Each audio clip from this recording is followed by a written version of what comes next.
session, ipapakilala ko muna ang aking sarili. Ako po si Ginang Abigail S. Visperas, ang inyong Filipino Aral Tutor. So, Ginang Visperas na lamang po sa mga hindi nakakakilala. So, noong nakaraang unang session, tayo po ay nakapag-umpisa na ng ating pag-aaral sa ating talakayan. Kaya naman, magbalik-aral muna tayo. Pero bago na magkamustahan muna tayo. Kasi alam ko nakakapagod, di ba, ang ating mga naging aralin kayo ng umaga. Di ba? Anong oras tayo pumapasok? 5:45 hanggang 12:05. So, kamusta kayo? Kaninang umaga, ano ang iyong nararamdaman sa kasalukuyan? Sino ang nais magbahagi?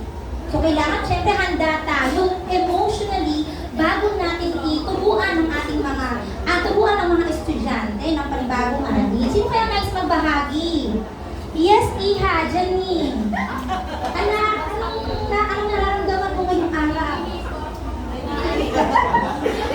Kasi naman maaga nagising. Tama ba, Iha? Okay, yes po, Iha. Sige, maaari kuhanin ng hallway pass ha, para hindi ka masita. Sino ba nais magbahagi? Yes, Iha, Irish. Anong yung nararamdaman ngayong araw? Kamusta ka? So, ako po ay nasasabik na matuto ngayong araw. Napakahusay naman. Ating palakpakan naman natin ang iyong kaklase. Excited siyang matuto at syempre excited din akong magturo sa inyo, di ba? Kaya naman, balikan natin ang ating inaral noong nakaraang sesyon. Ano ba yung mga letra na ating inaral? Letra M, letra S, letra A, at letra N. So, babalikan natin yung mga tunog kung naaalala ka. So, kapag sinabi ko yung letra, sasabihin niyo yung tunog ng 3 ulit. Okay, halimbawa, letrang M. Ano ang tunog ng letrang M? Yan, mahusay. So, ano naman ang letrang S? Yan. So, para naman hindi kayo antukin kasi syempre inaakantok, diba? Bigyan natin ng beat. Kung saan bigyan natin ng 1, 2, 3, 1, 2, 3. Lahat nga, 1, 2, 3, 1, 2, 3. 1, 2, 3, 1, 2, 3. Kapag sinabi ko ang letrang F, ang sasabihin nyo ay letrang F, letrang F. Kapag sinabi ko ang letrang S, ang sasabihin nyo ay letrang S, letrang S. Kapag sinabi ko ang letrang A, ang sasabihin nyo ay letrang A, letrang A. Lakasan, kapag sinabi ko ang letrang I, ang sasabihin nyo ay E. Letrang I, letrang I. Mahusay, palakpakan natin ang inyong mga sarili. So, naaalala ba niyo ang ating tinalakay? Ayan, may parang kakara. Alam mo yung lalakas ko? Kaya naka-Oscar Award tayo lang. So, narito ang mga letra na ating tinalakay kung nakaraang session. Letra M na ang tunog ay parang masarap, diba? Letra S, tunog ay sabi nga natin parang ahas, tunog ahas. Letrang I, ano tunog? Parang ilalamig. How about letrang A? Okay, so pagbuga yan. So narito ang mga larawan na nagsisimula sa letrang M. Alin sa mga larawan ang nagsisimula sa letrang M? Alin kaya dito mga anak? Mata! Mata! Yes, anak. Okay, ang kanyang pinili ay mata. Ang mata ba na makikita sa letrang ay sa letrang M? Okay. Alin ba? May tatlo dyan, 4 na larawan. 3 dyan ay nabubusa sa letrang M. Ano ba kaya dyan? Na usually nakikita natin sa ating paligid. Mata, nabigay na kanina. Yes, anak.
letra S. M muna.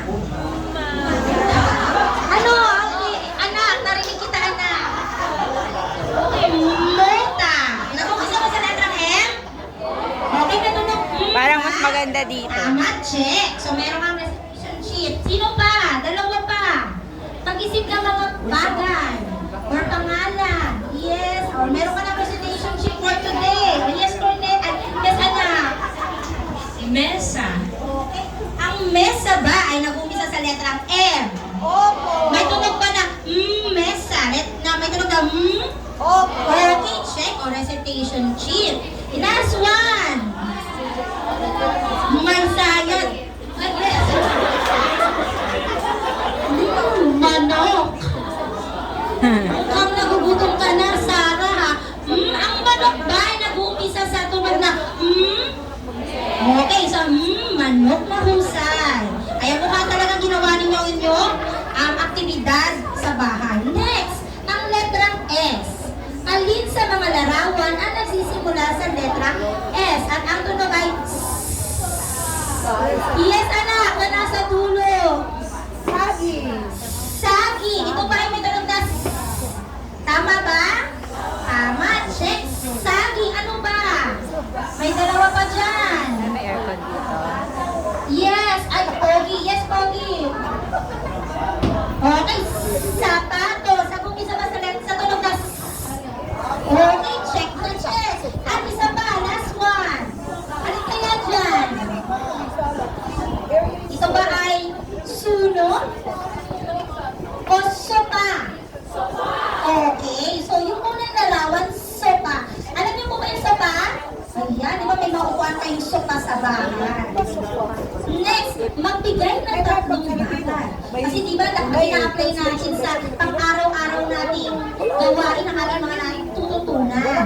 Kaya naman kailangan i-apply natin ano ang mga bagay na nakikita ninyo sa ilang tahanan, paaralan o daanan na nakumpisa sa letrang S. Na may tulong na Sino ba walang recitation sheet for today? Ito ang matapon natin. Tapon natin yung bigay sa katabi. Mabigay ng salita na gusto sa letter S. Sukla.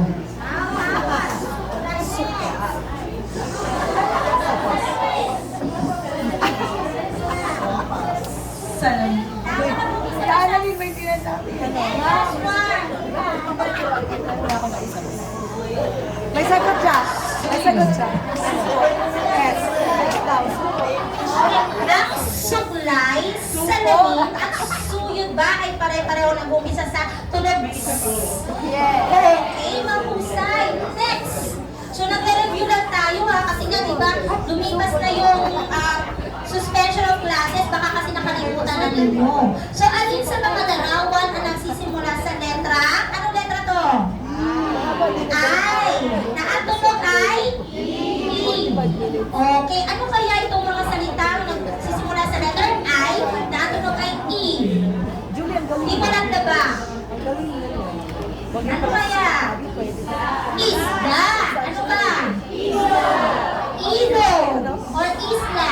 Isa. Very good. At ang huli ay, anong letra kayo nakumisa? Okay, letra A. Kasi yun ay isa. Also, hindi kasama yung huli. So, magbigay ng mga salita na nagsisimula sa letra I. Letra I for today's chips. May points yun, di ba? At the end of the quarter. Yes. Parang yan. Ilaw. Ito ba yung nakumpisa sa tunog na I? Ilaw is the... Tama. Dalawa ba? Sino ba? Itlog at? So kung may ilaw, may itlog at ikaw. Wow, very good. Okay, last one for reviewing. Pumunta tayo sa mga larawan na nagsisimula sa letra A. Sabihin nga A. A. Ano kaya yung mga salitang ito na umpisa sa letra A? Ano yung bot? Ano yung ano? Ahas. Tama. Ano ba? Aso at apat. Lahat ay nag-umpisa sa letrang A na ang tunog ay sabihin nga natin ulit. Ano ang tunog ng letrang M? Letrang S. Letrang I. E.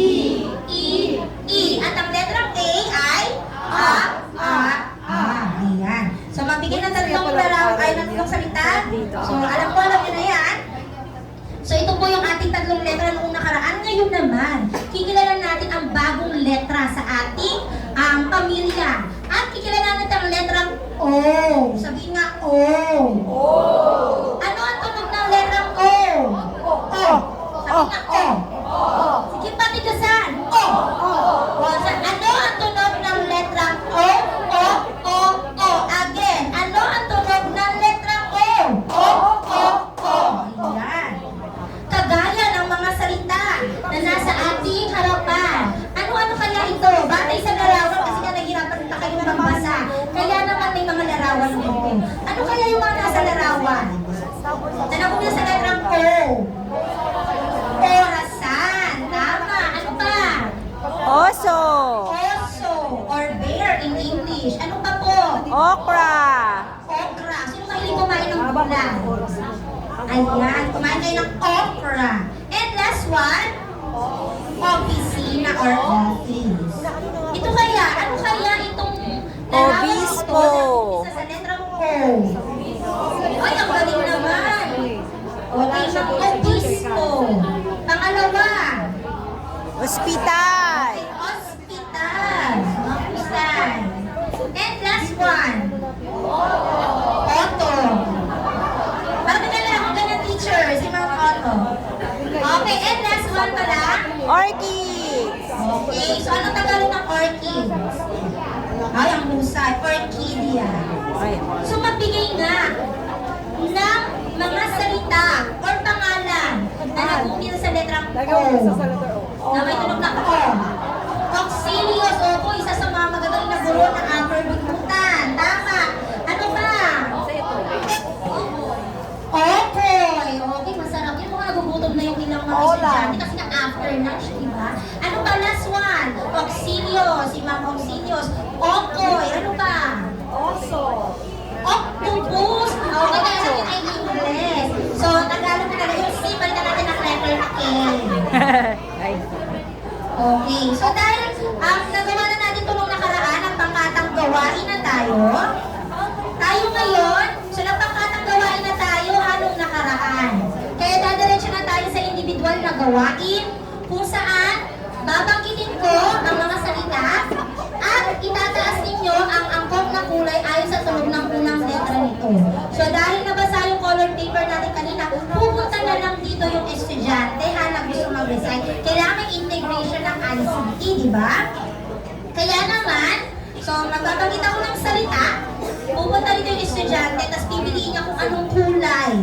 Nag-uumpisa yung salitang aking babanggitin. Halimbawa, mais. Ano kayang letra nag-uumpisa yun? Okay, letra M. Kaya kulay? Wala. Okay, so magtawag tayo. Ito ang mga salita. Handa na po ba mga iyo-iya, mga pogi, magaganda? Yes. Okay. Ang salita ay supot. Supot. Pupunta dito sa harapan. Okay, punta dito sa harapan. Para sa recitation sheet. Dapat nakulay ka.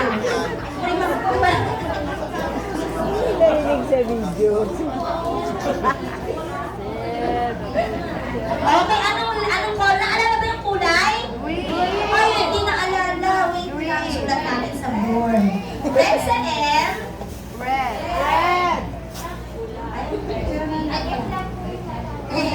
M lang ang naalala natin. Salamat. Balikan natin.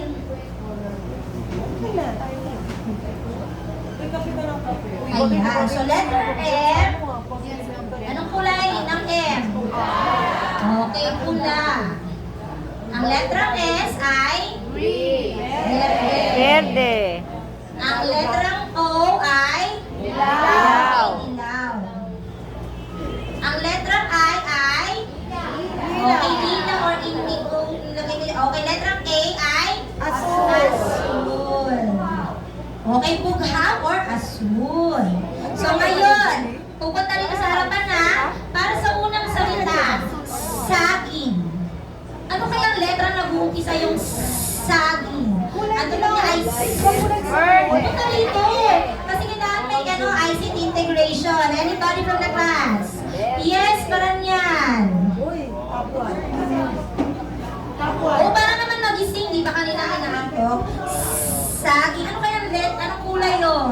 Hindi mo pinutin po doon sa ano. Kasi sergeant.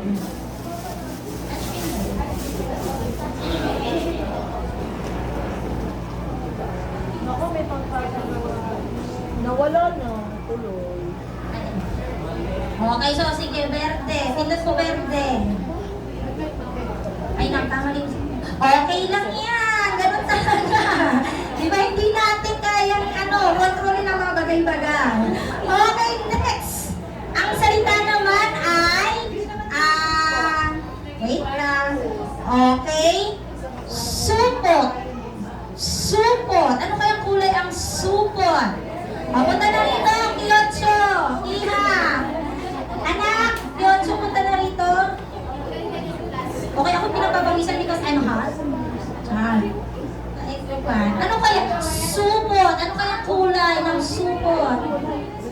At depende sa isip natin. Isip mo ang kulay na yan? Uy! Ayan, verde. Oh, last one na. Sige, last one na para tayo ay mag-proceed. Last one ay aso. Aso. Ano kayang kulay ang aso? Yes, Ma'am Marciano. Ano nga? Asul. Pakipindot mo nga po, anak, ang asul sa ating mahiwagang dugtungan. Ah?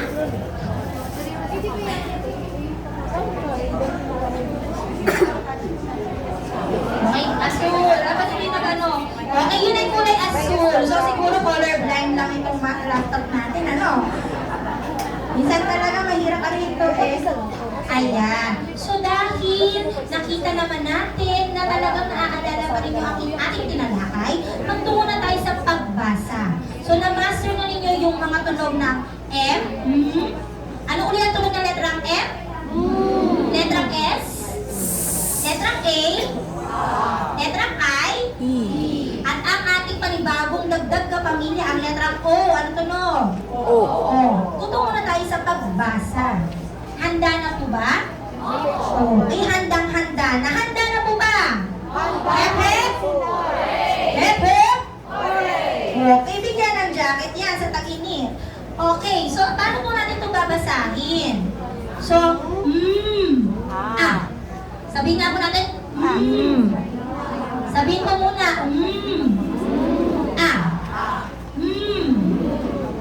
Tapos po, ipag-join nyo siya, wala na siyang hinto. Kung kanina naghihinto tayo na, ngayon naman, tuloy-tuloy na po siya, ha? So, sabihin ko ha, sabay-sabay, everyone, go. Para mabuo yung salitang ma. Ulit. Go. Isa pa. Isa pa. Ngayon mabilis. Isa pa. Isa pa. Very good. So kung babasahin natin, sabay-sabay, Mama.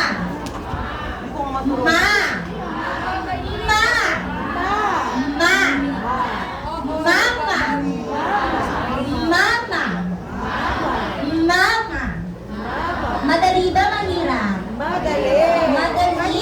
Kapag tayo sinusubukan natin, mahirap sa umpisa, tandaan po, lahat ng bagay ay mahirap sa umpisa. Subalit mapapadali kapag lagi tayong nag-practice. So sabay-sabay nga sabihin, tatlong ulit, Okay, pangalawang salita. Ayan, ano ang tunog ng letrang A? Ano yung syllable kanina or pantig? Pagsasabayin lang natin. So,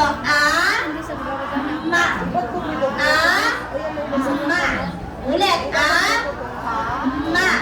Ngayon, wala na pong hinto. So, imbis na pagsasama lang sa Okay, everyone go. Ulit. Isa pa. Anong maging mabubuong salita niyan ay ama? Alam niyo po ba kung anong ama? Okay, ang ama ay? Okay, tatay. Ang haligi ng ating tahanan. 4 na beses natin ulitin, sabay-sabay. Ako muna, tapos kayo. Ama.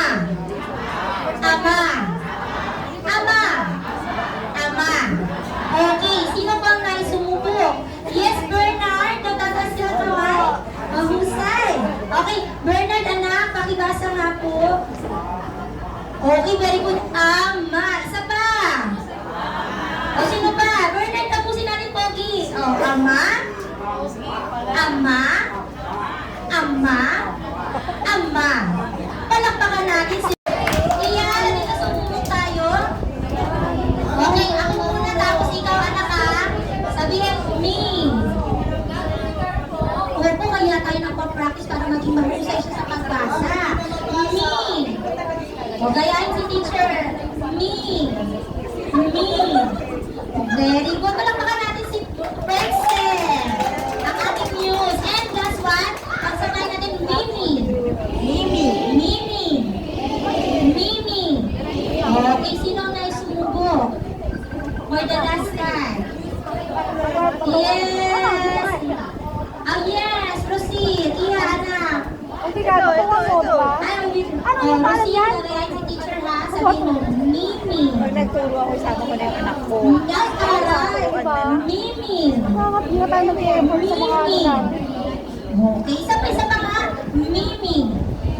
Nice. Okay, naku, baka may speech deficiency si Mami. Si Mami. Very good na husay. So, ulitin bago tayo magtapos sa klase na to kasi naka 1 hour na tayo, no? Ang tagal natin na practice. So, ulitin na natin, ano ang tunog ng letrang M? Ulit. Kapag sinabi ko ang letrang M, ang sasabihin nyo ay ulit. Letrang M. Letrang M. Uy, Day! M pa lang tayo, Day. Okay, letrang M. Mamaya may assignment tayo, ha? Practicein niyo sa bahay. Mga simple lang naman. How about letrang S? Ano ang tunog ng letrang S? Naiisa lang ba? Oo, parang ahas. Ano ang tunog ng letrang I? E. Matigas, ha? E. E. Sabay-sabay. E. Okay, ano ang tunog ng letrang A? A. A. Matigas, sabihin sabay-sabay. A. A. A. A. A. A. Okay, at ang huling letra ngayong araw, anong letra? O. At ang tunog ay? O. O. Hindi U. O. Sabay-sabay. O. O. Isa pa. O. O. Okay. So dahil dyan, nalaki ko po yan, pero kung makukulan na, masususpend na ng klase. Kaya na, nakapasa na tayo ng pandalawahang gawain, pero sa susunod na klase na pagtitipon na lang siguro, kung saan ito po, ipapauwi ko po yan sa inyo, sisend ko sa GC, papracticein nyo po sa bahay, ha? Ito naman po yung ating mga sinubukan kayo, di ba? Letra A. Ma. Ma. Yung letra I, di kayo na. I. Mi. Okay, kaya kaya? Kaya yan sa tulong ng ating mga magulang. May katanungan pa po ba? Wala na. Okay, so tumayo na po ang lahat para sa pamamaalam. So paalam na, mahal ko mga estudyante.